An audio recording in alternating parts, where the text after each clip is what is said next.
SBT Rio já está no ar, mostrando tudo para vocês da mega operação da Polícia Civil e do Ministério Público do Estado contra a milícia que agia em Itaboraí. Você está vendo um dos presos, são vários. Mais de 40 pessoas já estão na delegacia. Entre elas, policiais militares, advogados e muito mais. Para se ter uma ideia, a milícia, segundo a investigação, é controlada por Orlando Curicica, um dos investigados no assassinato da vereadora Marielle Franco. A cobertura completa. Inclusive, a gente tem material aqui para mostrar que você vai ver. E você vai ver também. Um dos principais alvos da operação foi preso em casa, em Rio Bonito. É o policial militar Fábio Nascimento de Souza, o China. Tá aí a chegada dos policiais. Ele servia a unidade de polícia pacificadora do Borel, na Tijuca. E é apontado pela polícia como o braço direito do miliciano Orlando Curicica. Daqui a pouco você vai ter todas as informações. Inclusive, há um mês a gente mostrou uma reportagem exclusiva com material que você vai ver daqui a pouquinho, tá? Atenção, a Assembleia Legislativa do Rio entrou em recesso com um recorde de produtividade no semestre. Foram 1.220 projetos apresentados, 55% a mais do que no primeiro semestre de 2015, que marcou o início da legislatura passada. A gente fez esse comparativo.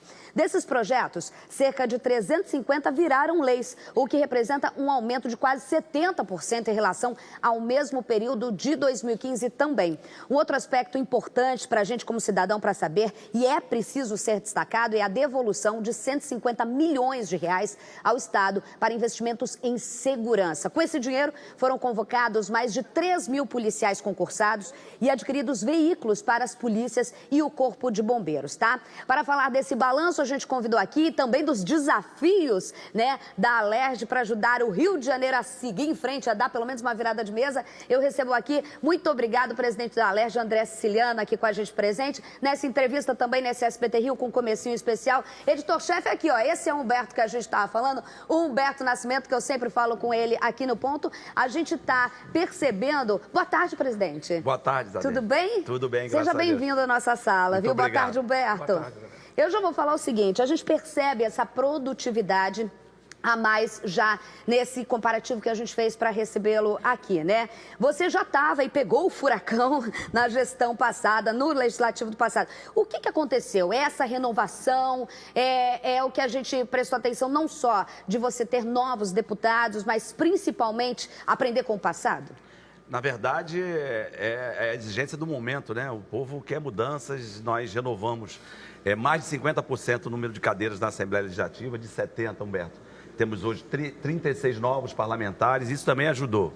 Mais participação da população, acompanhamento dos trabalhos diários. Vocês percebem isso? Isso é bom porque é necessidade. O Estado ainda se encontra com problemas financeiros, estamos saindo da crise e a Assembleia tem feito o seu papel de fazer leis, fiscalizar e, como você disse, uma parceria com o Estado, principalmente na área da segurança pública. E a população está prestando mais atenção? Espero que sim, porque é fundamental que a gente possa ter o acompanhamento do cidadão, do trabalho, que lá realiza diariamente, de segunda a sexta, os parlamentares. Agora, essa questão da produtividade, né, que quantidade não quer dizer necessariamente qualidade, né?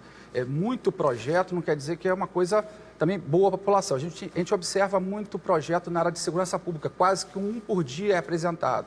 Mas a gente não vê essa mesma produtividade nas áreas de saúde e educação, por exemplo. Por que isso observa esse fenômeno?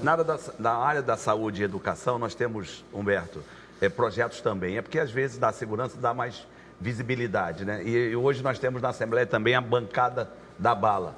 É uma novidade que nós sempre tivemos policiais civis e militares, mas hoje nós temos um número grande de policiais tanto civis como militares. Temos aqui mesmo, nós temos o delegado Dr. Carlos Augusto, temos a delegada Marta Rocha, temos vários policiais, temos subtenentes, temos o coronel Salema. Então nós temos uma bancada hoje que atua mais nessa área. Mas a Assembleia, você está certo, nem sempre um grande número de projetos de leis apresentado ou mesmo transformado em leis significa que vai melhorar a vida da população do Estado do Rio de Janeiro. Mas não tenho dúvidas, esse primeiro semestre foi muito produtivo. Nós votamos coisas importantes, como a autonomia financeira da Defensoria Pública. Essa última semana nós votamos projetos importantes.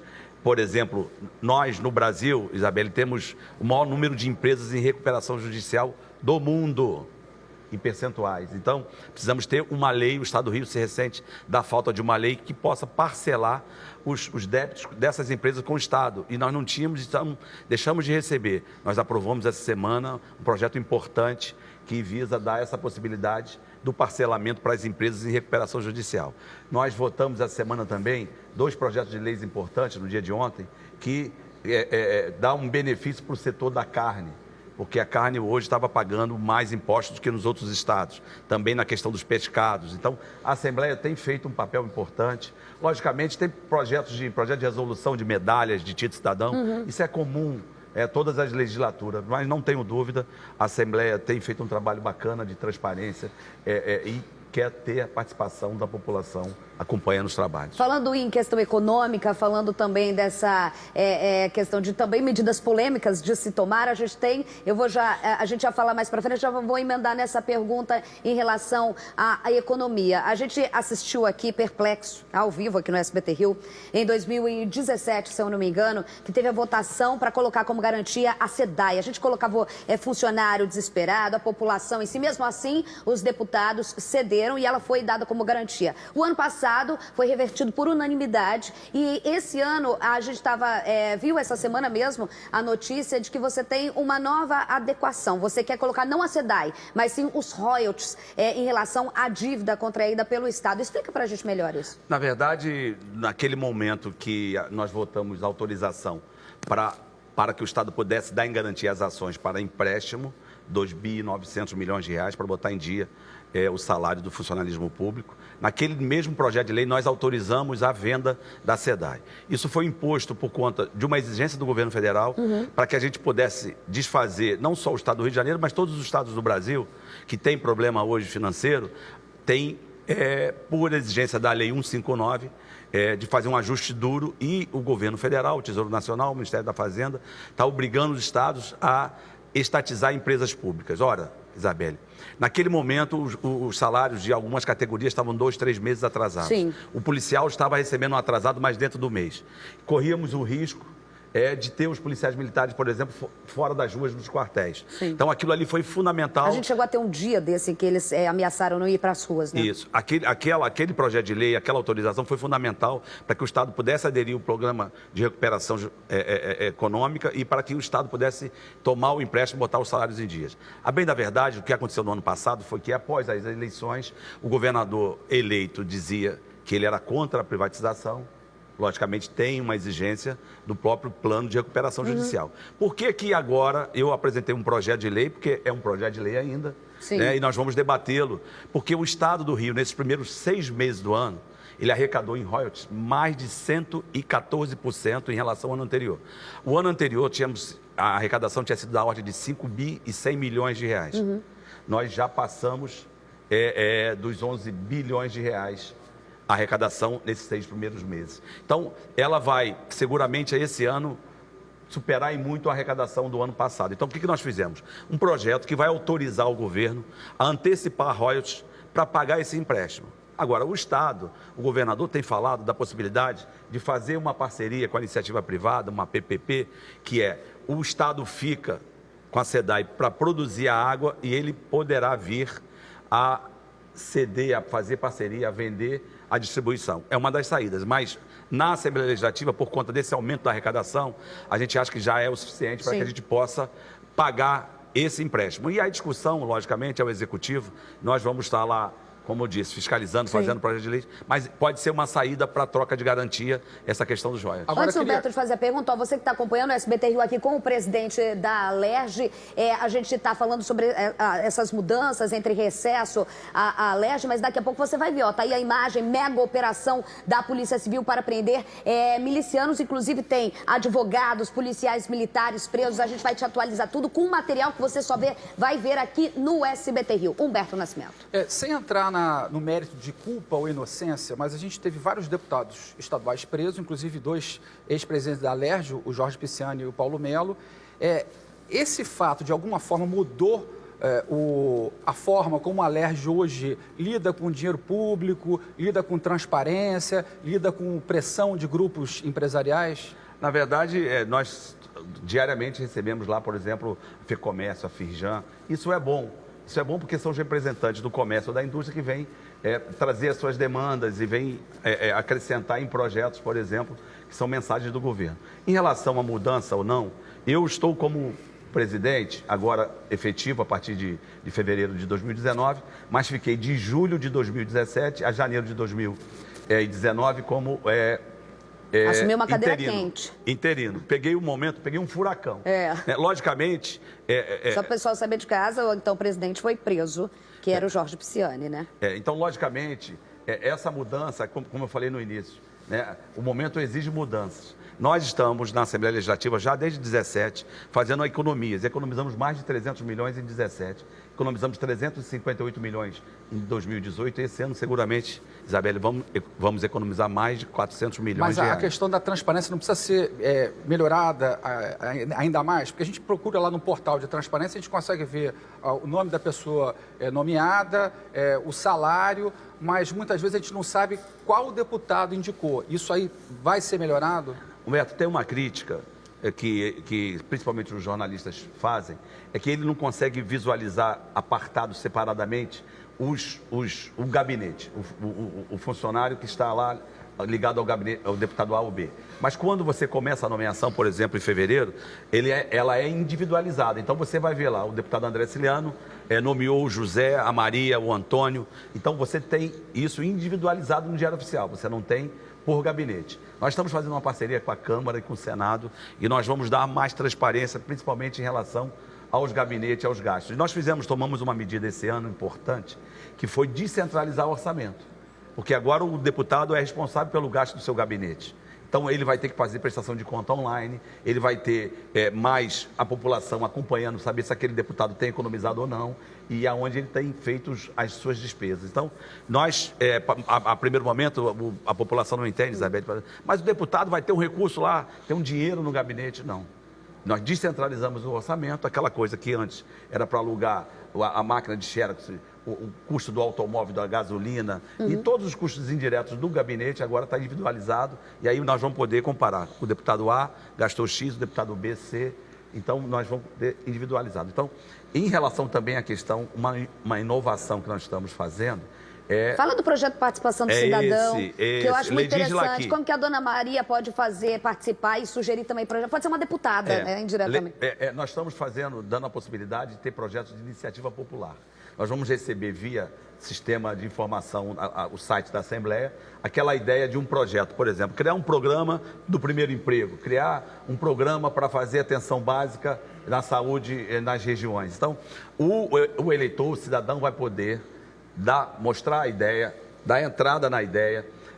Nós vamos ter uma comissão chamada comissão que vai receber essa ideia, que é a Comissão de Normas Internas e Proposições Externas, é uma comissão permanente, vai discutir com aquele cidadão, com aqueles apoiadores que fizeram aquela ideia, um formato de um projeto. Vamos ter audiências públicas online com esses apoiadores e mesmo quem deu a ideia. Então vai virar um projeto de lei. E aí é um projeto de iniciativa popular, isso é muito, muito, muito importante, porque nós vamos estar dando transparência e trazendo a população para dentro do Legislativo Fluminense. Deputado, eu vou mandar pode ser? Por favor. Muito obrigada pela participação e esclarecimento Obrigado. Aqui no SBT Rio. Seja convidado outras vezes também. Vou levar você no meu programa de rádio também para a gente bater esse papo, porque eu acho que é isso que a gente quer cobrar, mas a população tem que participar e é importante a gente ter transparência. Humberto Nascimento, tá liberado, companheiro. Pode ir lá falar no meu ouvido agora, até não querer mais, tá bom? Olha só, vamos ao vivo agora, direto para a coletiva da Polícia Civil. Neste momento, quem está falando, por favor, dessa operação em combate à milícia ali na região metropolitana de Niterói. Quem está falando, por favor, abre o som aí. Desmaio. Obrigado, pessoal. Acabou agora, direto do Centro Integrado de Comando e Controle, a coletiva dessa mega operação que você vai ver todo o material, inclusive com material exclusivo aqui no SBT Rio. Eu vou ao vivo com Patrícia Hadles, que acompanhou essa coletiva e vai falar com a gente o que aconteceu. Daqui a pouco, ela está na delegacia, ela está acompanhando a chegada dos presos. Beleza, Paty? Prepara aí o que aconteceu lá na coletiva e a gente já dá. Paty, boa tarde para você. Oi, Isabelle, boa tarde. Isso, a gente acompanhou essa grande operação, né, de combate à milícia acontecendo hoje. A gente está aqui na delegacia de Niterói, onde a todo momento chegam presos e material apreendido. Deixa eu só tirar meu retorno. Caio, corrija o áudio aí para mim. Isabelle, é o seguinte, são 74 mandados de prisão, tá? Na verdade, segundo o Ministério Público, são 77 pessoas denunciadas, mas 74 mandados de prisão. A maioria desses mandados cumpridos no município de Itaboraí. Então, hoje, o Ministério Público, né, e a Polícia Civil fizeram esse trabalho de desarticular essa milícia que age ali na região de Itaboraí. E segundo as investigações, Isabelle, o Orlando Curicica, né, o miliciano que está preso, quis expandir a milícia, expandir os domínios e, portanto, ele colocou essa milícia para fazer uma franquia, uma espécie de franquia dessa milícia ali na região de Itaboraí. Colocou uma pessoa chamada Renatinho Problema, pessoa que começou a comandar a milícia e, junto com o apoio de um ex-PM, ela expandiu rapidamente. Então, essa milícia começou ali no final de 2017, o começo de 2018, atuando de uma forma muito violenta, tá? O promotor descreveu assim, as pessoas eram assassinadas e os corpos expostos assim pelas calçadas para demonstração de poder, pessoas inclusive que tinham cabeças decepadas, corações arrancados, assim, detalhes muito cruéis da atuação de uma milícia muito violenta. Só que isso começou a chamar muita atenção da polícia. E aí eles passaram a mudar a estratégia e fizeram o quê? Passaram a sumir com as pessoas ali na região de Itaboraí. Então as pessoas desapareciam, os milicianos eles iam até as famílias e diziam que as famílias não podiam, ameaçavam as famílias, que elas não podiam denunciar, procurar a delegacia. E aí, dessa forma, que isso aconteceu e a polícia passou a investigar. Só que 2 homicídios praticados há 1 ano, a gente teve as prisões, né, em relação a esses homicídios, e a partir da quebra do sigilo telefônico de 2 presos ligados a esse homicídio, que a polícia começou a desmantelar essa milícia na região de Itaboraí. Portanto, foi aí 1 ano de investigação. A gente continua acompanhando aqui a movimentação, tá, na delegacia de Niterói, e daqui a pouco eu volto com mais informações. Olha só, Paty, fica aí, a gente acompanha a movimentação, você vai ver daqui a pouco uma reportagem especial, há pouco mais de um mês. A gente fez um material vasto aqui de jornalismo investigativo, você vai ver conversas, inclusive que a Paty falou, de violência. Eles mandavam fotos em grupos para as pessoas verem, amedrontar as pessoas da região para não fazer a denúncia. Doutor Marcos Amin está aqui comigo, boa tarde, meu companheiro de quinta-feira. Conhece bem essa região, inclusive depois da Calabar que você acabou fazendo a operação, acho que uma das maiores operações que eu já vi com prisões, é claro que a gente está falando de coisas distintas, mas assim, o que mostra aí, daqui a pouco vai ter a reportagem, é o esquema de violência que eles agiam, né? Eu vi hoje pela manhã o delegado falando que eles arrancavam até coração da vítima. Exatamente, Isabelle, mais uma ação da Delegacia de Homicídios de Niterói e São Gonçalo, junto com o Gaiaco que atua naquela região, doutora Bárbara Lomba e doutor Luiz Sérgio, do MP do Gaiaco lá daquela região ali, do outro lado da poça, né, Isabelle? Isabelle, tanto a Calabar quanto essa operação, elas têm por objetivo desmantelar as matrizes, né, as organizações criminosas que mais matam naquela região, seja o narcotráfico, seja a milícia. Né? 80%, 90% dos homicídios praticados naquela região são ligados ao crime organizado e ligados a essas organizações criminosas que praticam o narcotráfico ou atividades de milícia, Isabelle. Principalmente, doutor Marcos, como a gente vê aí, a partir de... eles começaram a perceber que a polícia, as ações já estavam muito descaradas e a partir de uma morte que a investigação começa. E quando começa esse tipo de investigação, pelo que eu vi até hoje o delegado falando, hoje você sabe que você está lidando com organizações criminosas extremamente violentas, mas a forma como essa estava atuando nessa região, a gente está falando de Itaboraí, é para impor o terror mesmo, né? A gente tem o Fabinho já. Fabinho está onde? Está com o delegado? Então vamos direto lá no Centro de Integração e Comando e Controle, onde acabou agora essa coletiva e o Fabinho conseguiu pegar ali o delegado para conversar com a gente. Fala, Fabinho, boa tarde para vocês. Oi, Isabelle, ótima tarde para você. Terminou nesse instante a coletiva aqui no Centro Integrado de Comando e Controle.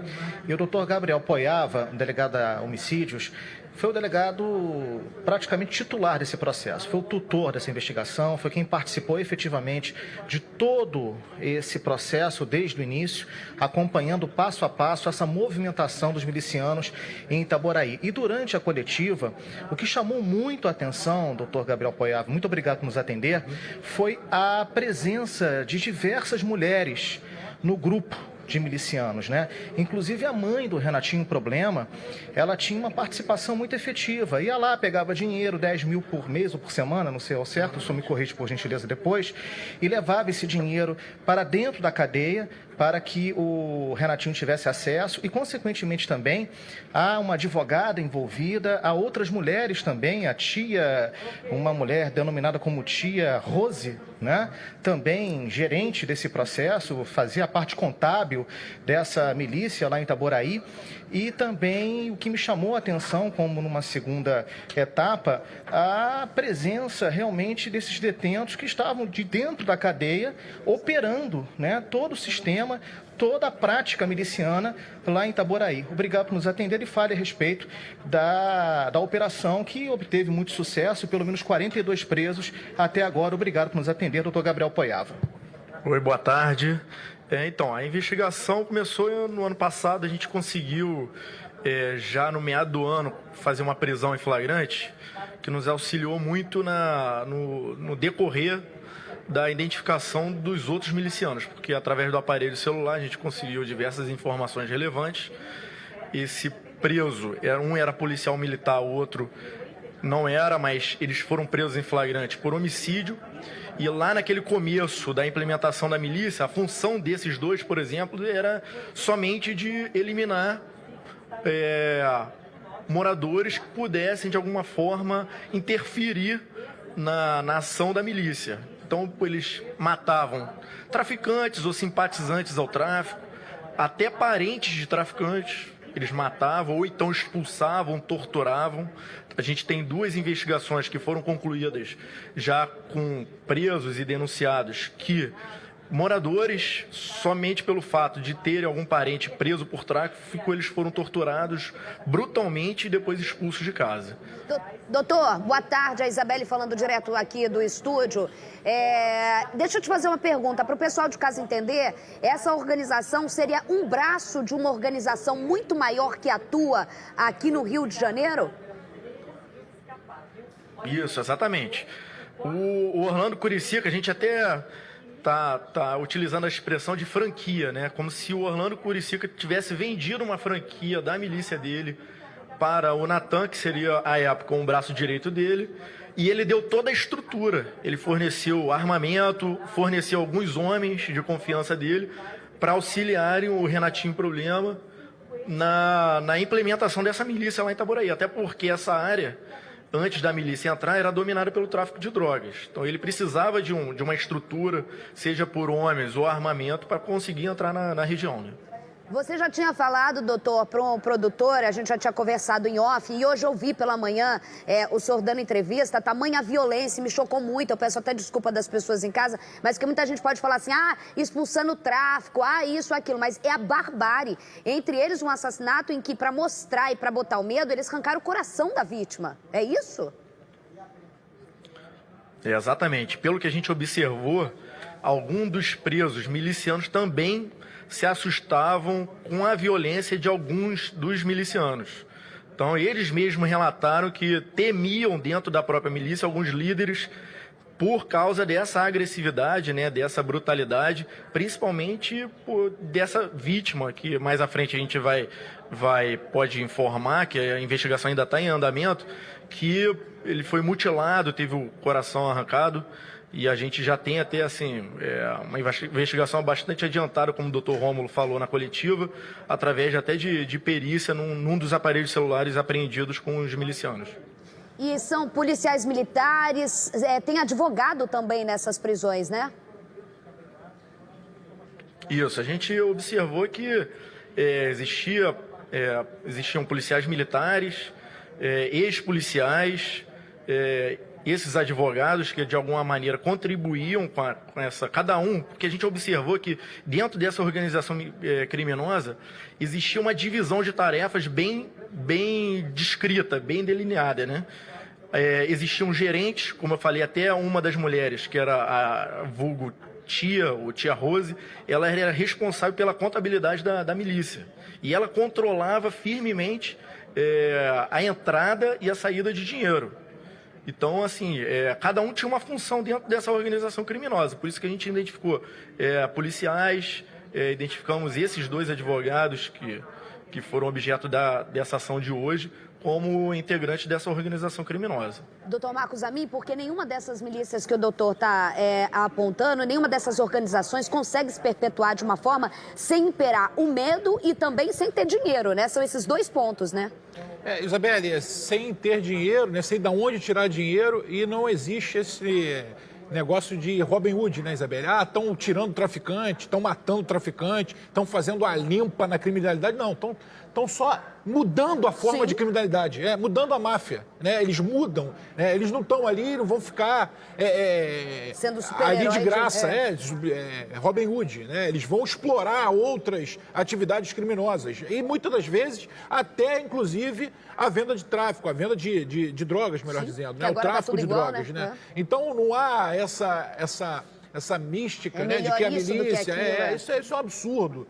Na verdade, é uma mudança de criminalidade, uma mudança de grupo criminoso, né? Porque a prática de crimes continuará naquela região, naquele território. E a população refém da mesma forma. Vou pedir para o delegado, doutor, a gente vai mostrar agora como que foi essa operação de vocês pela manhã. Mais de 40 pessoas foram presas e a gente acompanhou tudo de perto. Veja.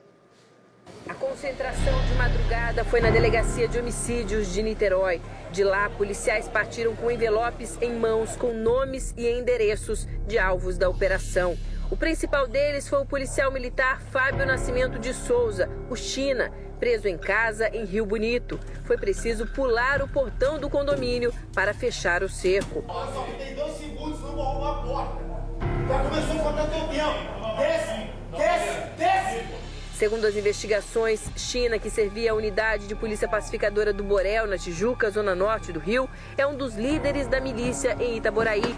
Na casa dele, os policiais encontraram uma pistola e um colete à prova de balas. Ainda segundo a denúncia do Ministério Público, a milícia foi instalada na região com o apoio de Orlando Curicica, que cumpre pena no Presídio Federal de Mossoró, no Rio Grande do Norte. Outro chefe do grupo criminoso é Renato Nascimento dos Santos, o Renatinho Problema. Destaque ainda para a prisão de Tânia Fayal, que seria advogada da milícia. Ela tentou esconder o rosto na chegada à delegacia.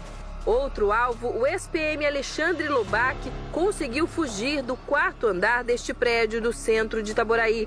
A mulher dele foi presa em flagrante. Ao todo são cumpridos 74 mandados de prisão, 5 contra policiais militares, além de 90 mandados de busca e apreensão, resultado de uma investigação que começou há 1 ano, a partir da prisão de 2 homens por homicídio. Foi a quebra do sigilo telefônico deles que levou a polícia a desarticular a milícia em Itaboraí. A gente identificou que ela era uma estrutura organizada, parecia similar a uma empresa com divisão de tarefas, responsáveis financeiros, responsáveis operacionais, que a gente chama. Inicialmente eles praticavam homicídios tentando demonstrar a presença deles e intimidando a população, então alguns homicídios à luz do dia e deixando os corpos pela cidade.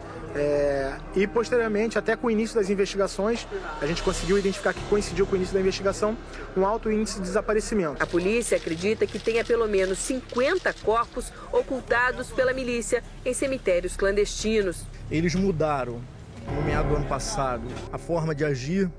Eles optaram por esconder os cadáveres e criaram uns cemitérios clandestinos lá na região.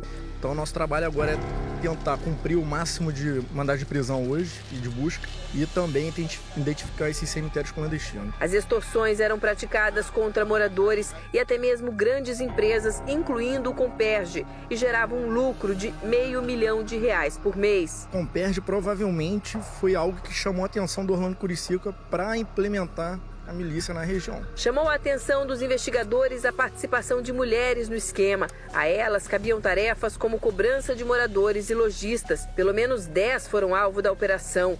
Entre o material apreendido, dinheiro e armas. O promotor do GAECO pede a ajuda da população para continuar com as investigações. A gente pede que a população confie no Ministério Público, através do GAECO, na Delegacia de Homicídios, para noticiar fatos que tenham sido vítimas, extorsões praticadas. E essas pessoas que tenham parentes desaparecidos, procurem também, noticiem se tiverem informações sobre esses integrantes. A gente acredita que com a prisão desses 74 criminosos da organização dessa milícia, a gente esteja, de alguma maneira, ajudando a população de Itaboraí a ter um pouco mais de tranquilidade. Doutor Gabriel, explica melhor pra gente essa questão do Comperj. Por que atraiu tanto a atenção da exploração da prática criminosa por causa do complexo? Então, a gente acredita isso, até a gente conseguiu ouvir alguns integrantes dessa organização criminosa, que o fato de ter a Comperj lá em Itaboraí e diversas residências, né, poderiam aumentar o número de moradores na cidade por causa da Comperj, isso aumentaria também a margem de lucro da milícia, porque eles teriam mais gente para cobrar essa taxa de segurança, teriam mais comércios, poderiam cobrar até valores mais altos.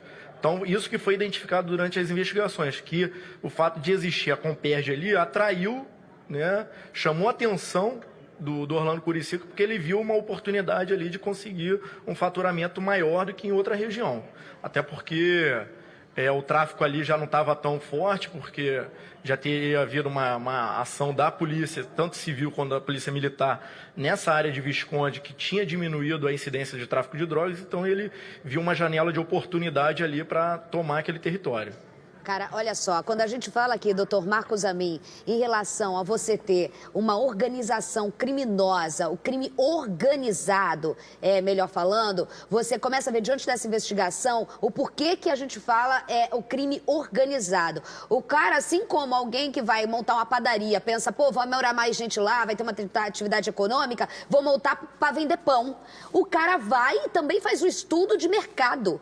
Vai ter mais gente lá, vai ter mais economia, eu vou lá para explorar o povo.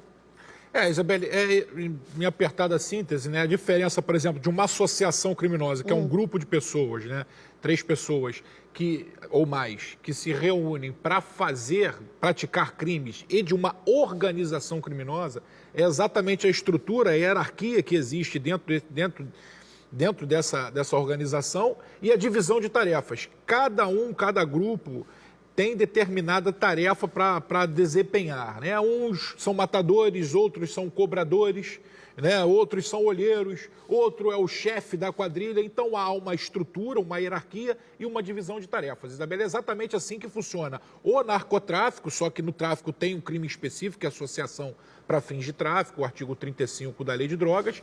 E em relação aos demais crimes, tem a organização criminosa e também, né, se não houver uma estruturação assim tão bem definida, pode entrar ali no crime de milícia armada, né, Isabelle?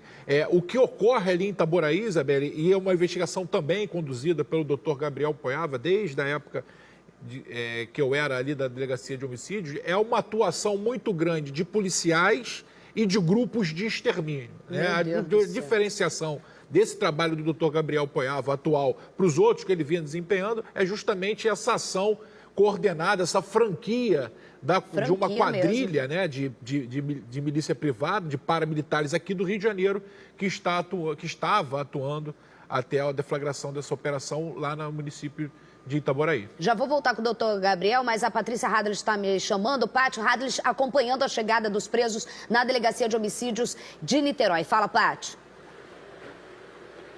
Isso, Isabelle, ainda chega, tá? Agora o movimento é menor, né, do que de manhã, quando as equipes começaram a retornar da rua, mas a todo momento vem material apreendido e daqui a pouco agora a expectativa é para transferência desses presos. Então a gente acompanha toda essa movimentação. E a Polícia Civil e o Ministério Público realmente acreditam que depois dessa operação de hoje aconteceu a desarticulação dessa milícia, né? A gente viu o promotor falando na reportagem o quanto é importante que a população denuncie, porque é muito difícil para a polícia durante a investigação, você vê o medo, né, das pessoas. As denúncias eram todas anônimas, só que a polícia acredita, né, o Ministério Público acredita que agora, a partir dessa operação, as pessoas possam denunciar mais. A gente tem aí dezenas de corpos que estão desaparecidos, que sumiram, né, estão em cemitérios clandestinos, e a polícia está procurando, né, portanto, esses locais. Então, essa milícia numa atuação, né, muito violenta em Itaboraí. Sabe, Isabelle, que eu me lembro, assim, 10 anos atrás, aqui no Rio, quando alguns colegas até falavam, eu moro numa comunidade onde tem milícia, mas é muito melhor assim, porque tem mais segurança. E eu me assustava, eu falava, olha, cuidado com isso, né? Milícia, meu Deus, é crime. E a gente vê o que aconteceu, né, desses anos para cá. A gente está falando de uma milícia extremamente violenta, cruel. Não vou nem repetir os detalhes, né, que a gente já falou aqui, os requintes de crueldade. E a polícia fez. E outro dado importante, lembrando que hoje é o segundo dia, assim, né, de grandes operações contra a milícia, porque ontem a gente mostrou aquela operação de lavagem de dinheiro, né, 6 pessoas presas que lavavam dinheiro dessa outra milícia da Zona Oeste, que é a milícia do ECO. Essa milícia de hoje, de Itaboraí, segundo as investigações, ela é comandada pelo Orlando Curicica, um miliciano que está preso, que quis abrir essa espécie de franquia, e aí, como você disse, a milícia só visa lucro. Então, ela olhou para a região do Comperj, né, ali para Itaboraí, obras sendo retomadas, mais gente para extorquir dinheiro, vamos montar ali. E aí eles começaram a atuar de uma forma muito violenta, né? E o promotor disse que 1 ano atrás aconteceu um homicídio, 2 pessoas foram presas e aconteceu a quebra do sigilo telefônico dessas 2 pessoas. E ali a polícia puxou o fio e começou a investigar e descobriu uma milícia extremamente organizada, né, como o delegado falou, com essa hierarquia, né, a chefia, os matadores. A gente viu a prisão hoje, Isabelle, essas pessoas, muitos policiais e também muitos advogados presos, tá? Inclusive, dos presos de hoje, teve até um que a gente citou na reportagem, um ex-PM, ele pulou do 4º andar. Ele pulou do 4º andar e ele conseguiu escapar. Só que as equipes continuam nas ruas. Caraca, eu falei aqui pro amigo, falei, ele saiu, a mulher acabou sendo presa, mas agora você falou que ele pulou do 4º andar. Isso que é medo da polícia, né? Mais medo da polícia que da morte, porque pular do 4º andar, se eu pulo do 2º, já é Elvis. Olha só, doutor Gabriel, para te liberar, que eu sei que aí ficar em pé não é igual estar no estúdio sentado aqui, igual eu e o Amin, a gente tá aqui, eu vou te perguntar só uma coisa, para aproveitar esse momento, a audiência que a gente tem, isso que a Paty falou, reforçar, durante a investigação, o trabalho de vocês, doutor Marcos falou aqui que você já tem há um bom tempo esse tipo de investigação em relação a essa região, as pessoas têm medo de falar, mas nesse momento que a gente está mostrando a operação, em que você mostra o número de mandados de prisão, em que você vê a quadrilha sendo desarticulada, é um momento em que a população tem que ajudar, para não ser mais refém, para não voltar a acontecer. Eles são presos, mas a gente sabe que tem um monte querendo explorar aquela região, né? Exatamente, Isabelle.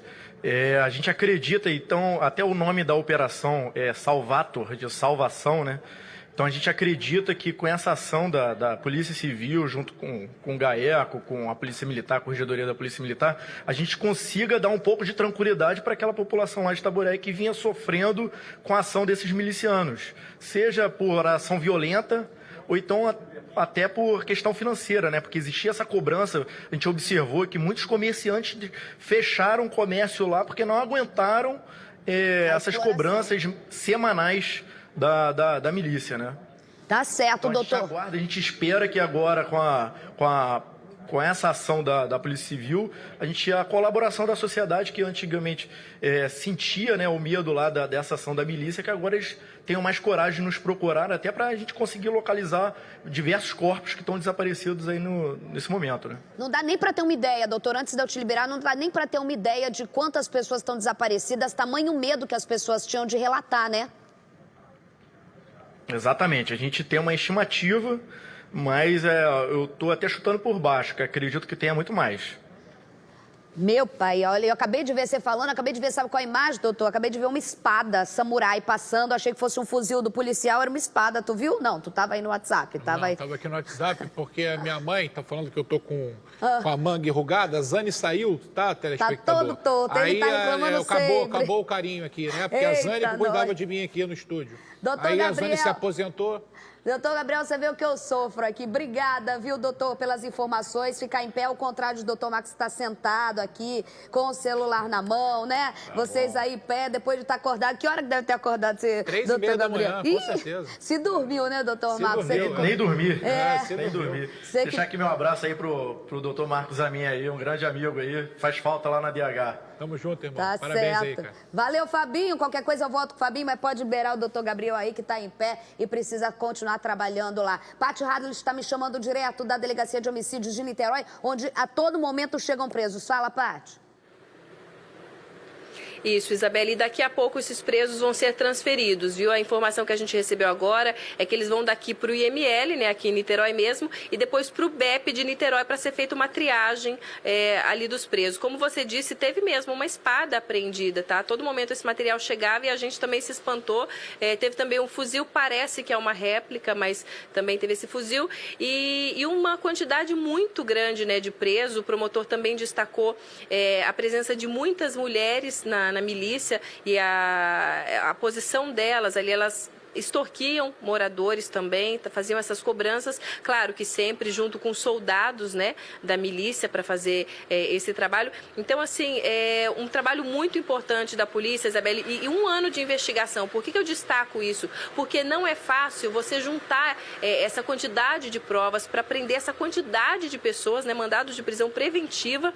Você tem que provar para a justiça que aquela pessoa realmente pertence àquele grupo, àquela organização criminosa. Então, a polícia passou 1 ano investigando, né? Interceptações telefônicas, ouvindo, definindo aquela hierarquia, até culminar nessa operação de hoje, que é muito importante, porque a população de Itaboraí é refém dessa violência, né? Refém dessa violência há pelo menos aí 1 ano e meio, né? As pessoas com medo de denunciar dezenas de corpos desaparecidos, né? Você imagina, a pessoa tem um parente desaparecido, não pode nem procurar a delegacia, porque os milicianos vão lá e ameaçam que a pessoa não pode procurar a delegacia. Então, a partir de agora, os promotores, né, os delegados acreditam que a população vai ter um respiro um pouco de paz e eles contam também com ajuda, porque a investigação continua, viu? 90 mandados de busca e apreensão é muito material apreendido para continuar aí essa investigação. Ô, Paty, e daqui a pouco tá ficando pronta. Você vai ver, a gente falou, doutor Gabriel falou, doutor Marcos Amin falou, Fabinho falou, mas você vai ver aqui como que era a ação. Quem era quem? Os áudios, as conversas extremamente violentas, as fotos em que eles compartilhavam abertamente, sem medo de investigação, que eles agora devem estar com medo, né? Eles colocavam fotos das vítimas para amedrontar. Você vai ver tudo que a gente está falando aqui, com imagens, com conversas, numa reportagem especial, com material que só o SBT Rio tem, está ficando pronta. Daqui a pouco a gente vai falar. Essa daí que o marido pulou do quarto andar, não foi que ela falou? Foi. Ela foi presa. O marido dela acabou, tinha também mandado de prisão contra ele. A Paty falou agora, pulou do 4º andar quando a polícia chegou. Rapaz do céu, se tu pula do 4º andar, acontece o quê? Tu é atleta, tu não? Eu vou pro hospital, já. 4º andar, não deve estar bem, não. De repente tá em algum lugar aí recebendo atendimento. Eu vou para outro lugar. Eu vou para outro lugar. O que foi, Humberto? Tem quem que tá botando na linha? A gente vai entrar com quem? Mauro Frias? Sobre o quê? Com o Fábio Barreto? Ah, tá. Mas ele já está se posicionando? A gente chama essa reportagem? Não está se posicionando? Então vamos segurar aí. Vamos segurar aí. A gente está vendo, são 40 presos, mais de 40 presos chegando aí, essa imagem nova, novo preso, chegando na delegacia de Niterói. Esse eu já vi passar. O outro, então, provavelmente eu devia estar olhando para o lado. Eu vou falar agora com o Fabinho, que está pegando, todo mundo está passando lá, Coronel Mauro Frias, para falar também para a gente sobre essa operação, né, Fabinho? Boa tarde, Coronel. Boa tarde, Isabelle. Boa tarde a todos do estúdio e boa tarde a você que nos assiste da sua casa. Coronel, é óbvio que a gente sabe que em qualquer instituição a gente tem a corrupção, tem agentes criminosos e tudo mais. Mas quando a gente fala 40 presos, entre eles policiais militares, a gente viu a prisão de um que atuava na unidade de polícia pacificadora no Borel, na Tijuca, é muito complicado, porque o bandido do tráfico, você sabe quem é o bandido. Muitas vezes tem bandido por aí que a gente nem tem noção que está fazendo a prática criminosa. Nesse caso dessa investigação, uma prática criminosa extremamente perigosa e violenta. Isabelle, precisamos pontuar inicialmente a total intolerância da corporação, da Polícia Militar, contra qualquer desvio de conduta. Estamos sempre prontos a colaborar com investigações. Nesse caso em especial, uma investigação anterior nossa já tinha detectado alguns instrumentos, inclusive celulares, que uma vez periciados e mostrando ali participação de policiais militares, foram entregues à Secretaria de Polícia Civil e ao Ministério Público para robustecer essa investigação que resultou nas 4 prisões de policiais militares hoje.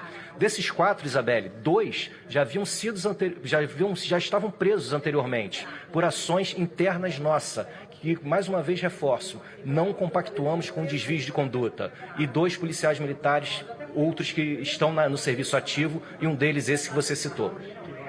Agora, coronel, a Polícia Militar também, a parte da sua corregedoria, consegue fazer um monitoramento diante das denúncias da população em relação a esse tipo de prática criminosa? Estou falando no caso da investigação de hoje, a milícia?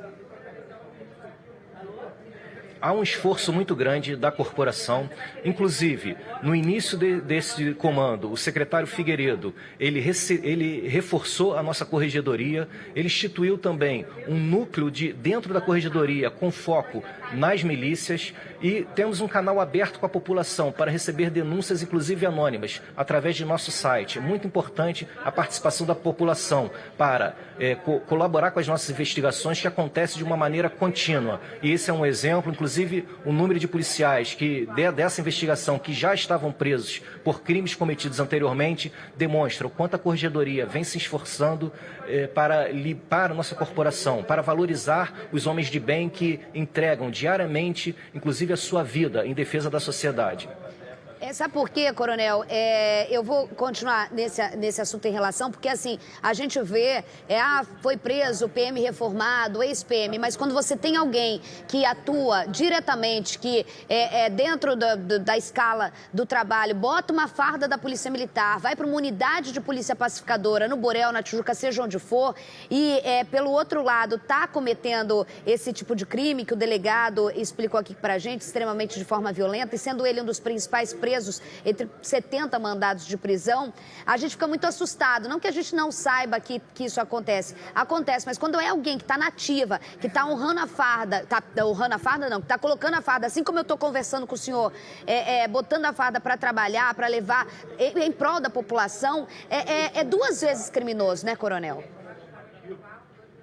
Infelizmente, Isabelle, isso entristece muito a corporação, mas isso não pode apagar o brilho dos quase 45 mil policiais militares que se esforçam diariamente para reduzir os indicadores criminais, como temos feito. Nesses 6 primeiros meses, os indicadores todos estão caindo, com um esforço muito grande da corporação. Mas, infelizmente, precisamos cortar na carne, sem dó nem piedade, sem qualquer tipo de conluio. Insisto, não compactuamos com nenhum ato de ilegalidade. Reforçamos aqui, perante a sociedade, nossa total intolerância com esses desvios de condutas que, infelizmente, como esse aconteceu com alguém que ainda estava dentro da corporação.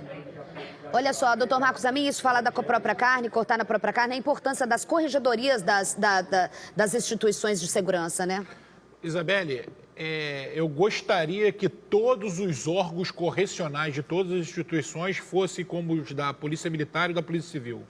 Prende-se muito na Polícia Militar por desvio de conduta, prende-se muito na Polícia Civil por desvio de conduta. Gostaria que as outras instituições tivessem órgãos correcionais como a Polícia Militar e a Polícia Civil, que atuam verdadeiramente para cortar a carne e são, sim, eficientes naquilo que se propõe, que é exatamente combater essas ervas daninhas que acabam manchando o nome das instituições, mas, como muito bem disse o Coronel Mauro, não podemos tomar esses exemplos ruins como a vitrine das instituições. Pelo contrário, a vitrine das instituições são aqueles que acordam cedo, que trabalham diuturnamente para combater o crime aqui na cidade do Rio de Janeiro e também em todo o estado do Rio. Eu queria falar não só pela população a importância de se combater o crime dentro dessas instituições, mas quem é o policial que coloca a vida dele em risco, não só sai, trabalha como eu trabalho, mas vocês colocam a vida em risco, policiais, militares ou civis. A gente viu um exemplo ultimamente que eu falei aqui, que eu não imagino, eu acho que até um próprio policial tem que ter muita coragem, que foi a morte, eu esqueço sempre o nome dele, me lembra aí, a morte Major Luna, Luna, que morreu colocando uma câmera dentro do QG do bandido foragido há mais tempo no Rio de Janeiro, Fernando Guarabu, onde aconteceu, ele foi morto porque ele teve a coragem, ou seja, o cara que botou a vida, porque ele morreu depois. E depois teve a operação, depois da morte do Luna. Você vê assim, são polícias, não só para a população importante, mas para esses policiais, para não honrar, porque fala assim, a polícia do Rio de Janeiro, a polícia do Rio de Janeiro. É um absurdo falar a polícia do Rio de Janeiro, a polícia que vive uma guerra e que muitas vezes dá sua vida por ela, né? Isabelle, toda morte de policial é muito lamentável, né? Seja ela em razão de assalto ou em razão de ter entrado em confronto com um determinado vagabundo armado no exercício da sua profissão. Mas o policial que morre por ter cumprido o seu trabalho em razão de alguma prática que ele fez no cumprimento do seu trabalho e é retaliado, assim como foi a juíza Patrícia Scioli, assim como foi alguns outros policiais, assim como foi esse major, ele deve ser tratado como herói. Né? Ele deve ter da sociedade toda a deferência. Sim. E a família desse major deve receber todo o amparo do Estado e da sociedade. Né? Indenizações, né? Você quando morre porque praticou a sua profissão é um ato contra o Estado, é um ato de terrorismo. Contra a população mesmo. Assim como deram 21 tiros na juíza, mataram a sangue frio o major que cumpria o seu mistério e ele merece tratamento à altura. Ele, a Polícia Militar e todos aqueles que estavam nesse plano, nessa engrenagem para acabar com o crime organizado na Ilha do Governador. Exatamente o que a gente falou, né, Coronel? Está acompanhando lá, a gente falando aqui no estúdio, justamente por esses homens que o senhor conhece de perto, pelos policiais em si, seja militar, seja policial civil, diante de toda a guerra que se vive do combate ao crime organizado extremamente armado no Rio de Janeiro, né? Sim, Isabelle, um esforço muito grande da corporação e com interlocução com todos os outros atores envolvidos na preservação, na manutenção da segurança e, insisto, ações como essa, elas não podem apagar o brilho de todos esses policiais militares que tanto se dedicam, como o doutor Amin falou, policiais militares que inclusive perderam a vida e óbvio, a corporação ela tenta estar sempre ao lado dessas famílias, em dar à família todo o direito, né, a família que perdeu um ente querido, dar a ela todo o apoio e todo o direito que a legislação permite. No entanto, nada vai apagar essa dor. Um Dia das Mães sem um filho, um Natal com uma cadeira vazia numa ceia de Natal. Isso ninguém apaga, isso ninguém traz de volta.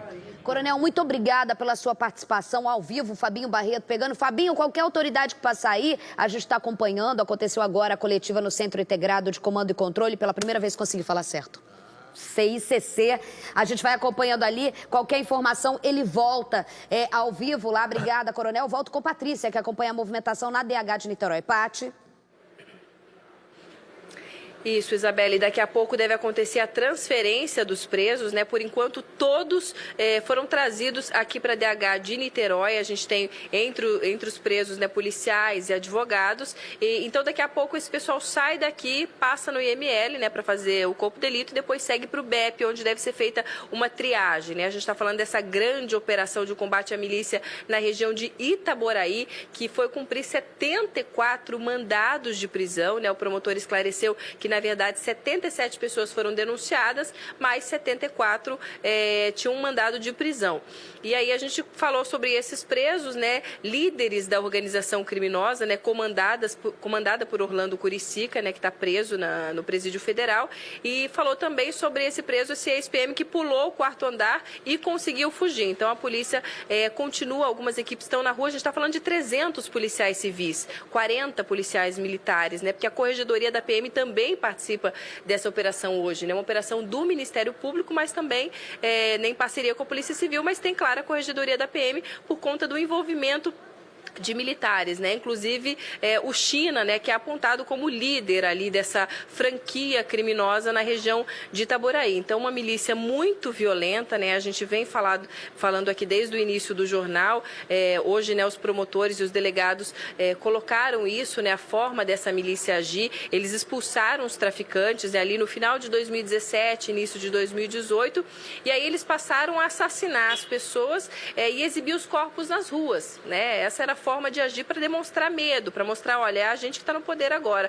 Só que isso começou a chamar a atenção da polícia. Então, o que eles resolveram fazer? Sumir com as pessoas. Sumir, né? Dezenas de pessoas sumiu. Aí os milicianos iam até a casa dos familiares e ameaçavam, diziam, você não pode denunciar o desaparecimento. Então, a família não podia nem denunciar, né? Poucas pessoas nessa época procuravam a polícia para fazer a denúncia porque tinham medo. Só que a polícia começou uma investigação porque um ano atrás aconteceu um homicídio, 2 pessoas foram presas e aí quebrou o sigilo telefônico e a partir daí foi possível desarticular essa milícia na região de Itaboraí, Isabelle. E a partir de agora você vai ver a reportagem especial que a gente tem aqui, material exclusivo do SBT Rio. O avanço dessa milícia em Itaboraí foi tema dessa reportagem exclusiva do SBT há pouco mais de um mês. Depoimentos de testemunhas, imagens e áudios obtidos pela nossa equipe revelaram como o grupo paramilitar atuava no município. Em um dos diálogos, os líderes da organização criminosa já demonstravam preocupação com a investigação da Polícia Civil. A reportagem é de Gustavo Carvalho e Fábio Barreto. Rodou.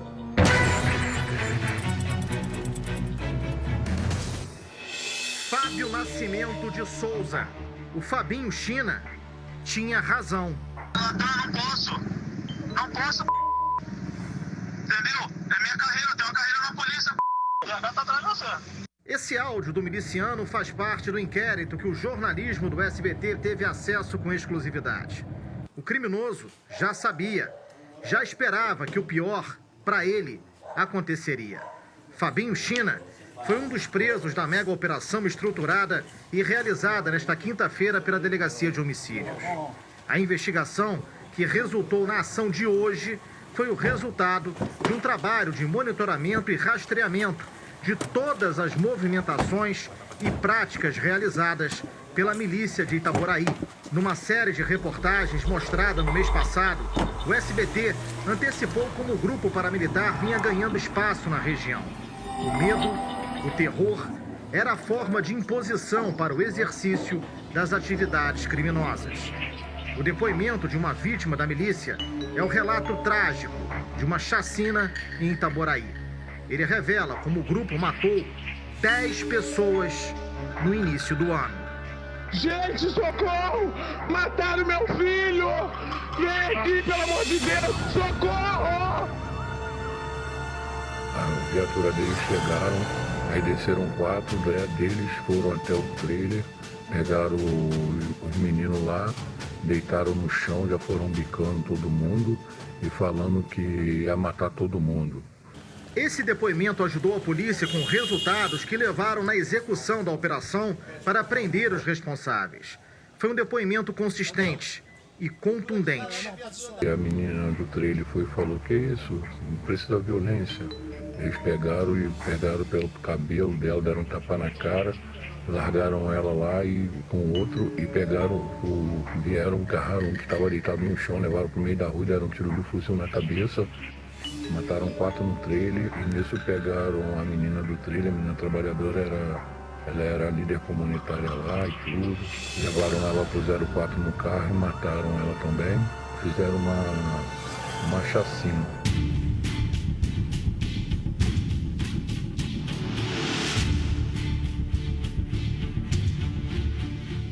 Neste vídeo da época da chacina, o carro descrito pelas testemunhas como sendo o veículo usado pelos executores aparece na região do crime, ao lado de uma viatura da Polícia Militar do Batalhão de Itaboraí. A imagem também foi importante para a investigação. E nesse outro relato que você vai ouvir agora, um comerciante contou como foi expulso do seu estabelecimento, porque se negou a pagar taxas exigidas pelos milicianos. Apresentaram minha casa e pediram para pagar para eles. Aí eu não tinha condição para pagar. Eu falei, pô, cara, não tem condição de pagar, que o movimento é fraco. Aí os caras pegou e falou, então não tem problema não, 4 horas eu venho aqui e pego o dinheiro. Se não tiver o dinheiro vai ser expulso. Aí quando foi 4 da tarde eles chegaram lá, não tinham dinheiro ainda, eles foram, pegaram, me bateram com um fuzil na costela. Foi uns 5 milicianos, tudo de fuzil armado. Suei para ter um comércio, para chegar no dia os caras lá pegar o que é meu. A organização criminosa é liderada por Renato Nascimento dos Santos, o Renatinho Problema ou Natan, como também é conhecido, que segundo as investigações, é braço direito do miliciano Orlando Curicica, que atua na zona oeste do Rio. Os dois já estavam presos e chegaram a ser acusados de envolvimento no assassinato da vereadora Marielle Franco e do motorista Anderson Gomes.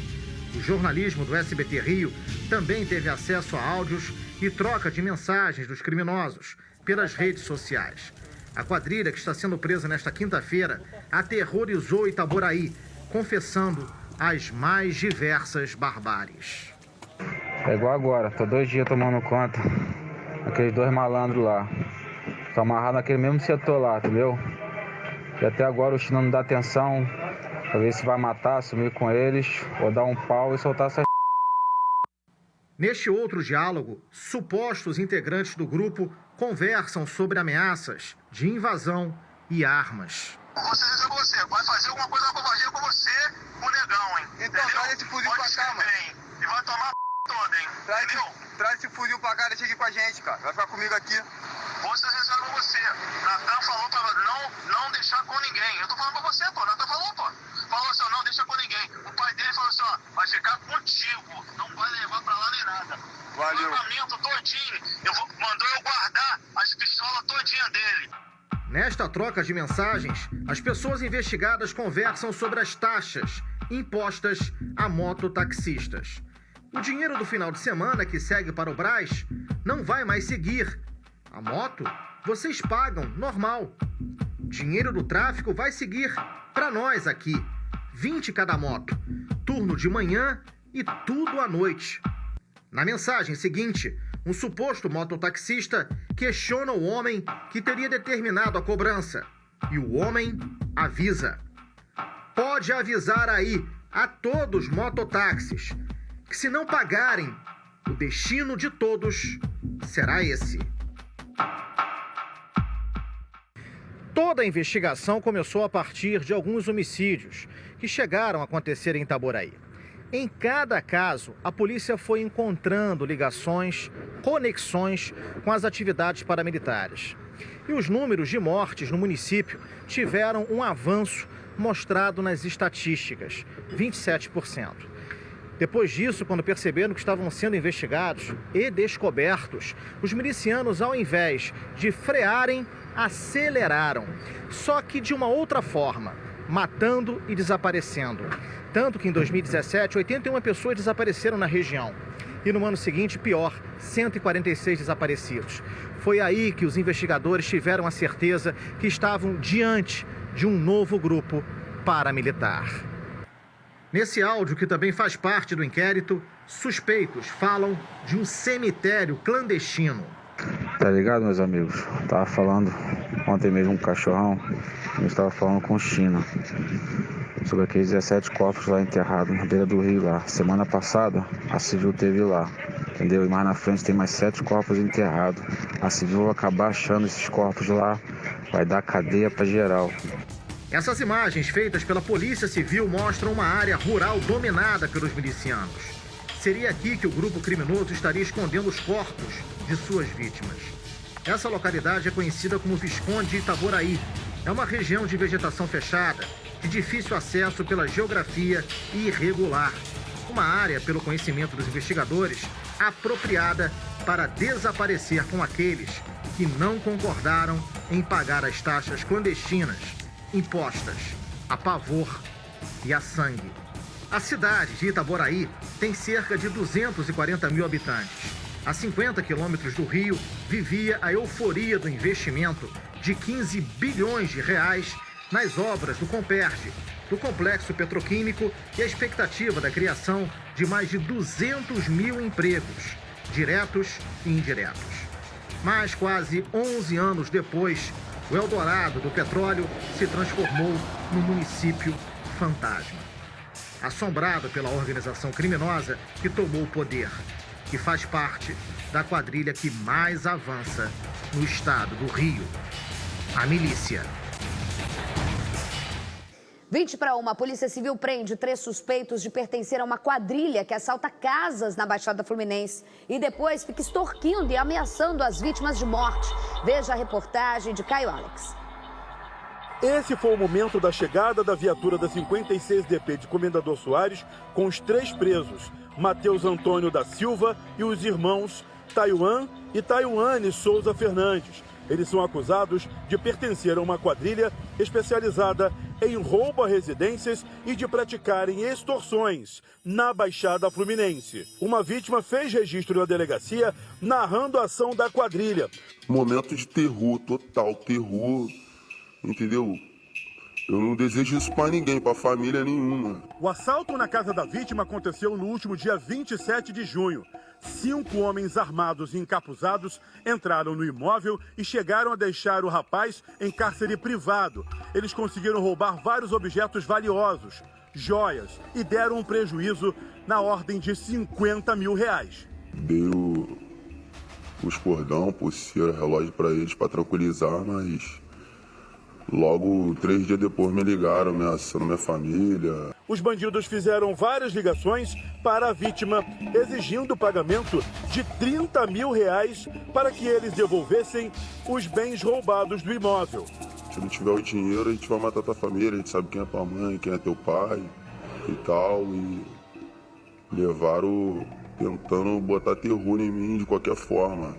Os agentes localizaram os autores dos assaltos após análise dos dados bancários deles. Eles utilizavam contas pessoais para realizar a movimentação financeira dos crimes. Foram 5, 6 dias de ligações ininterruptas para o telefone da vítima, exigindo fornecer até dados bancários de integrantes da quadrilha. Nós conseguimos monitorar dados cadastrais, essa movimentação financeira, análise de câmera, oitiva de testemunhas, e conseguimos prender 3 integrantes. As investigações prosseguem e há suspeita de envolvimento em outros delitos acontecidos na Baixada Fluminense, que a gente está apurando ainda. Para a vítima, alguém muito perto dela deu todo o serviço. Não é meu amigo, né, cara? Entrou na minha casa, viu tudo que eu tinha, cresceu o olho e, em vez de me proteger, me botou em perigo e minha família também. Então, hoje minha vida tá parada, não consigo trabalhar, não consigo fazer nada, entendeu? Minha vida mudou de cabeça para baixo totalmente.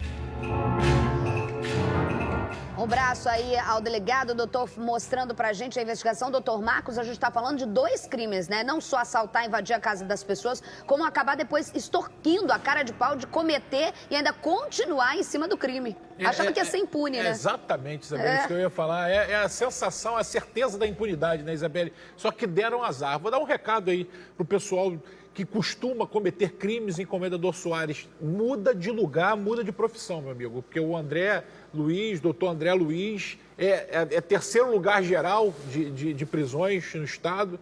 A delegacia, apesar de ter pouca estrutura, vai causar um estrago monstruoso. Então você, que é aí de Comendador Soares, um recado. Muda de profissão. Entra no Senai. Amanhã de manhã acorda, pega a tua mochilinha, vai lá no Senai, faz um curso de cabeleireiro, que é melhor para você, porque o doutor André tá solto aí em Comendador Soares. Porque pular do 4º andar nem todo mundo sobrevive, né? É para uns e para poucos. Outro material exclusivo do SBT Rio para você. A polícia prende 2 integrantes do bonde do Fuzil. A quadrilha é famosa por levar o terror e praticar assaltos em Niterói. Antes da prisão, teve tiroteio. Jackson Silva conta pra gente. Rodou. Foi muito tiro, bastante tiro. Os bandidos começaram os assaltos em Icaraí. Eles roubaram um carro e partiram para o bairro Santa Rosa. A ação aconteceu por volta das 5 horas da madrugada. Os criminosos corriam por esta rua quando foram surpreendidos com a chegada dos policiais militares. Mesmo assim, eles reagiram. Houve intensa troca de tiros. Os carros que estão estacionados aqui foram atingidos. Os bandidos correram e naquela esquina ali tentaram entrar em uma casa, mas foram cercados pelos PMs. Os moradores acordaram assustados. Eu ouvi um barulho muito forte, eu acordei na hora. Eu acordei com aquele barulho e falei, gente, o que é isso? Quando eu fui lá na varanda, eles estavam correndo já pela Nossa Senhora Auxiliadora aqui. E os bandidos? Bandidos. Agora de manhã eu fui levantar para trabalhar e eu vi o prejuízo do meu carro.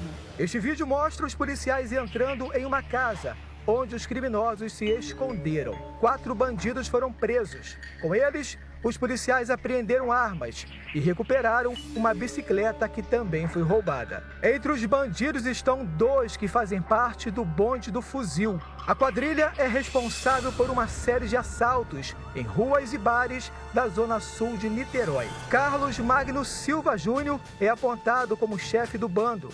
Contra ele, tem 17 mandados de prisão. Marcos Mateus Oliveira Silva também é integrante do bonde do fuzil. Para os moradores, a violência em Niterói virou rotina. Aqui, por mais que seja uma área boa, mas de vez em quando é muito perigoso. Eu já fui assaltada aqui na esquina, ali perto do Salesiano, levaram minha bolsa, levaram tudo. Mais um susto aqui na nossa região, em Santa Rosa, né? Que não é novidade. Que não é novidade. Santa Rosa tem passado por isso, exatamente, constantemente. Bando do Fuzil. Falando ali em Santa Rosa, a gente sabe, doutor Marcos, que já é muito tempo que não tem uma tranquilidade como o pessoal era acostumado. Mas assim, já tem desde a minha época de reportagem, ou seja, mais de 7 anos que eu saí das ruas, a gente já mostra esse avanço da criminalidade, só que aí, armada, você tem tiroteio no momento que a polícia tenta pegar o bando. Bom, Bando do Fuzil ia ter tiroteio. Um deles tinha 40 mandados de prisão, Isabelle. 40? 40. Foram cumpridos nessa ação, Isabelle, 45 mandados de prisão em desfavor desses 4 vagabundos aí. 45 mandados de prisão em desfavor desses 4 vagabundos que aí estão. 4 vagabundos. O único lamento que a gente tem, o único lamento que a gente tem é que as munições, os projetis disparados pela Polícia Militar não tenham acertado a cabeça desses vagabundos. Esses pilantras vagabundos que roubam ali. Um deles tinha 40 mandados de prisão, você sabe pra quê? 40. Roubo, todos por roubo, reconhecimento em roubo. Olha lá as imagens. Todos por reconhecimento em roubo. Foram cumpridos 45 mandados de prisão de roubo contra esses 4 aí, Isabelle. E tiroteio que a gente vê ali assustou, porque pode acertar uma pessoa que está passando, está com um cachorro. E quando houve a notícia do roubo, a Polícia Militar imediatamente fez o cerco, bateu de frente com os vagabundos, sabe o que eles fizeram? Atiraram contra a Polícia Militar. Sim, olha as marcas. Atiraram contra a Polícia Militar. A única pena, o único senão que eu falo dessa operação é que não pegou os 4. Os 4 que atiraram na polícia. O único senão dessa operação é que os 4 agora não estão com a canela esticada. Uma pena, Que aí agora vão ser presos, e daqui a pouco estão na rua assaltando de novo e atirando em pessoas de bem e atirando em policiais. Inclusive Deram sorte porque atiraram e não morreram. Olha só, a gente vê a imagem, esse daí que está aparecendo, é o que aparece a imagem botando a pistola nas costas do comerciante. É o outro. É o outro, que a camiseta ali, não é? Que tem a quantidade de mandado de prisão. Eu vou confirmar aqui o número de mandado de prisão, que o primeiro que aparece nas imagens. Acho que até com a mesma camiseta, doutor Marcos. Eu acho que até a mesma camiseta. Confirma aí. Enquanto isso, eu vou com mais material exclusivo. A polícia prende quadrilha que sequestrou o filho de vereador. O Caio Alex tem as informações agora pra gente. Boa tarde, Caio. Boa tarde, Isabelle Benito. Boa tarde a todos. As prisões começaram justamente agora no início da semana, tá? Primeiro foi preso um integrante da quadrilha e logo depois outros 4 ali no Complexo da Maré. Eles sequestraram, foi um sequestro relâmpago contra o filho de um vereador de Teresópolis, na região serrana. Isso aconteceu em dezembro do ano passado, mas somente na semana passada foi que a divisão anti-sequestro recebeu a informação desse ato criminoso que aconteceu contra o filho do vereador. Para falar do assunto, a gente conversa com a doutora Aline Cunha, delegada aqui da divisão anti-sequestro. Doutora, agora, vocês receberam a informação na semana passada, começaram a investigar e viram que essa quadrilha já vinha agindo há muito tempo ali. Já tinham até feito outros sequestros. Bem, na verdade, nós já tínhamos prendido um outro elemento de nome GG no início de junho, E a partir da prisão do GG, nós tomamos conhecimento de que essa quadrilha já havia sequestrado outras pessoas, inclusive o filho de um vereador de Teresópolis. Tomamos conhecimento na semana passada, a vítima não tinha procurado a polícia e, ao tomarmos conhecimento, iniciamos as investigações e essa semana conseguimos prender os 5 elementos que participaram desse sequestro. Eu convido agora a Isabelle Benito e também o Dr. Marcos Amin para participar desse bate-papo aqui da doutora. Isabelle. Doutora, o que chama atenção pra gente é o que é um tipo de crime, apesar do Rio de Janeiro a gente mostrar um monte de crime, é um tipo de crime que desde a década de 90 diminuiu bastante. A gente raramente mostra quadrilhas especializadas em sequestro. Por isso a importância dessas prisões, Verdade. E o que também gostaria de deixar registrado é a necessidade da família procurar a polícia imediatamente e não ceder às exigências dos extorsionários, porque, infelizmente, nesse caso em que esses 5 acabaram sendo presos, a família não procurou a polícia, acabou pagando, né, o resgate. Mas o que facilita, né, a ação deles, né, o que a gente gostaria de deixar bem claro é que a família, ao tomar conhecimento de que um parente seu foi sequestrado, comunique imediatamente à divisão de sequestro. E, Isabelle, isso é importante falar também, que a gente já viu casos antigos onde a família acaba pagando aí a questão do resgate e a vítima acaba sendo morta no cativeiro. Por isso, doutor, essa orientação que é importante passar para a família. Devem ter outros integrantes da quadrilha ainda que vocês estão investigando? Bem, na verdade, falta sim prender um elemento, já está identificado, mas nós estamos no encalço dele. Eles estavam começando a tomar gosto por esse crime. E sequestro no Rio de Janeiro não é um bom negócio, né? Eles haviam praticado um sequestro em 2017, começamos as investigações, 2 elementos foram presos, acabaram sendo soltos pela justiça e aí eles recomeçaram com essa prática. Agora 5 estão presos conosco, é uma quadrilha bem articulada. Um elemento era morador de Teresópolis e foi o elemento que passou os detalhes da rotina da vítima para o resto da quadrilha. Os outros 4 elementos são moradores do Complexo da Maré e oscilavam. Eles ficavam se movimentando. Quando a situação ficava complicada para eles na Maré, eles migravam para Teresópolis e assim eles viviam dessa maneira. E já haviam praticado uma outra extorsão mediante sequestro também naquela cidade. Quer dizer, o recado que eu gostaria de deixar é que extorsão mediante sequestro no Rio de Janeiro não é um bom negócio. Doutor Marcos Amigo, colocando só para entender o pessoal de casa que não é um bom negócio, como disse a doutora, é porque muitas vezes a família, óbvio, a gente entende, tá com o ser lá, com a vida da pessoa que ela mais ama na mão de criminosos, mas é entender que tem que chamar a polícia, porque na maioria das vezes esse tipo de crime tem alguém que estudou a rotina ou até mesmo da rotina da vítima. Então, após o pagamento, essa pessoa quer acabar, mata a vítima mesmo recebendo, justamente porque ela pode reconhecer, porque ela sabe quem é, porque ela pode entregar para a polícia. Então, quanto mais cedo a participação da polícia, maior a chance de sobrevivência do refém, né? Exatamente, Isabelle. Se o familiar ou o ente querido quer que essa situação, o sequestro, termine bem, a primeira coisa que deve fazer é acionar a Delegacia Antissequestro do Rio de Janeiro, né? A DAS é reconhecidamente no Rio, no Brasil e no mundo como uma das unidades de ponta nas polícias em relação a esse tipo de criminalidade. Acabou com a criminalidade, com aquela grande onda da década de 90. A DAS entrou com força no combate a essa criminalidade, a esse tipo de crime, e conseguiu diminuir muito os números da prática de sequestro no Rio de Janeiro e continua no combate a esse tipo de criminalidade. É até surpreendente que algum vagabundo ainda tenha coragem de sequestrar no Rio de Janeiro. Como a doutora disse, não é um bom negócio. Doutora, muito obrigada ao vivo aí, a gente trazendo esse material exclusivo. Parabéns pela prisão, pela coragem, para dar o recado que tem que ser dado, tá? Obrigada, Caio Alex. Beijo para vocês, tá? A polícia tenta localizar corpos carbonizados de 2 mulheres. Os suspeitos já foram presos. A gente mostrou aqui a história. Rodou.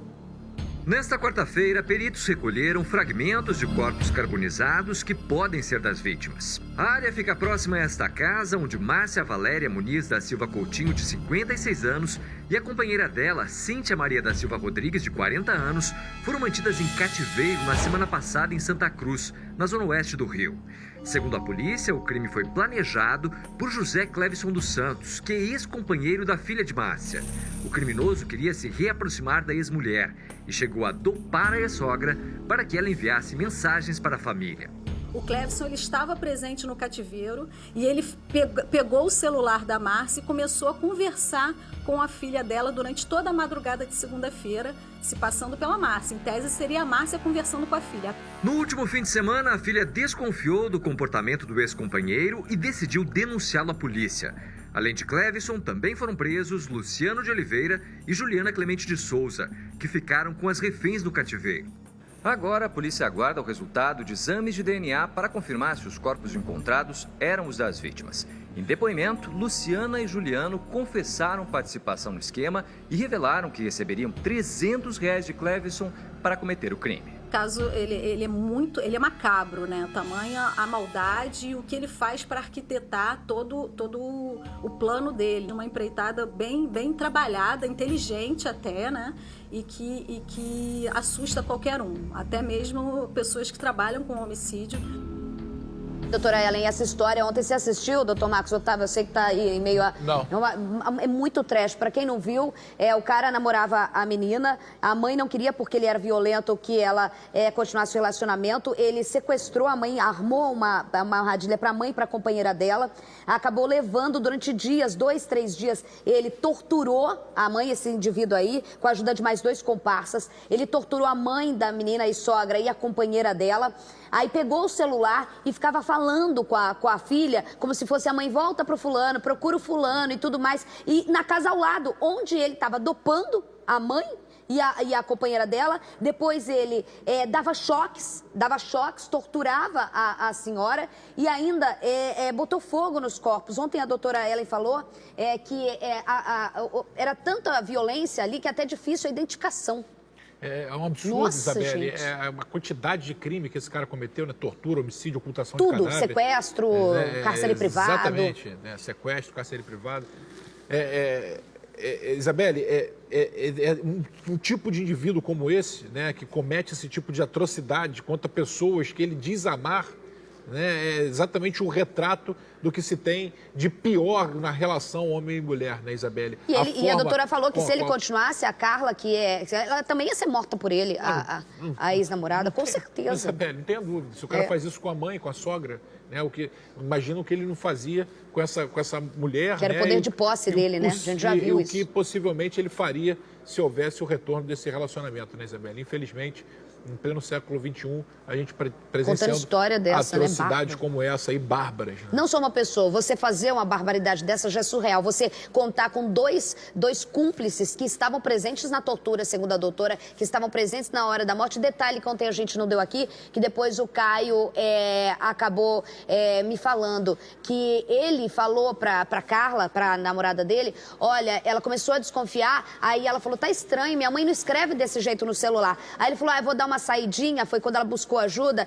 e volto daqui a pouco. E ficou durante a noite toda desaparecido. Foi quando ela desconfiou que ele decidiu não torturar mais e matar as mulheres. Você vê, olha só, imagina a situação dessa menina que sobreviveu, gente. Quando ele começou a desconfiar que ela poderia, de alguma forma, descobrir... Porque ele estava sádico, ele estava torturando, ele já queria matar, mas ele estava torturando, credo. Isabelle, é impressionante. Nossa, né? História... impressionante. Tem história que é desesperadora. Ladrão furta a coroa da imagem de Nossa Senhora da Boa Viagem dentro da igreja na comunidade da Rocinha. Nem pra Santa tá aliviado. Vai lá. A coroa é de ferro, banhada a níquel e estava na paróquia há 80 anos. Para alcançar a santa, que fica a 3 metros de altura, o ladrão lançou um chinelo na imagem por cerca de 20 minutos. Pelas redes sociais, a igreja chamou a atitude de lastimável e vergonhosa e disse que espera que Deus toque o coração do bandido para que ele se converta. A ação foi registrada no último sábado e filmada por câmeras de segurança. Olha, assim, bom, nem pra santo, tá? A situação... nem santo é aliviada no Rio de Janeiro, Isabelle. E aí as pessoas ainda acham que a gente não tá numa situação diferenciada. E se você prender, o cara fala, mas eu tenho Deus no coração, eu tenho... Sabe o que é? Não adianta apelar, a gente tem que investigar e prender. Tem câmera de segurança, né? Isabelle, ainda vai ter gente que defende, né? Não, pô, o cara tá... divisão de riquezas, né? Muito bom, Isabelle. Divisão de riqueza é uma coisa, divisão de riqueza. Quer dividir riqueza, vai trabalhar, Isabelle. Quer dividir riqueza, vai trabalhar. Ô, meu pai, tadinha da Santinha, ficou sem a coroa dela. Aí a gente acompanhar, tem a imagem da câmera de segurança, a polícia está investigando. Falando em câmeras de segurança, as imagens de câmeras de segurança flagraram 2 bandidos assaltando uma farmácia na Baixada, Nova Iguaçu, Rodô. O crime aconteceu na Avenida Nilo Peçanha. As imagens mostram o momento em que 2 criminosos armados entram no local. Um deles segura uma mochila e um revólver. Ele passa próximo à mulher que está no caixa, mas continua andando pelo estabelecimento. Enquanto isso, o outro suspeito começa a tirar o dinheiro do caixa. Ele faz a limpa no local e depois vai embora. Toda a ação durou cerca de 30 segundos. Doutor Marcos, a gente vê, e a gente já viu isso, mas o que chama atenção nessa imagem, bota por favor, é você se colocar, a empatia que a gente fala que bandido não tem. Você se colocar no lugar de uma senhora que deve ter uns 40 e poucos anos, trabalhando até tarde da noite, aí você vê dois bunda rachada, como você fala, e a gente tem que falar aqui, chegar com uma pistola, é pistola, doutor Marcos? Os dois, deve ter o máximo mais de 20 anos, sei lá, eu, ali com a pistola. O que passa, o desespero de uma mulher como essa, pra gente são segundos demais, pra ela é uma eternidade. E o trauma que fica depois, né, Isabelle? Você voltar a trabalhar justamente naquele lugar, né, naquele horário, né, o trauma que a pessoa fica em relação a esse tipo de ação, que é rotineira no Rio de Janeiro, infelizmente, Sim, Isabelle. infelizmente. Esse tipo de roubo estabelecimento comercial, roubo a transeunte, diminuiu bastante, mas ainda continua muito alto.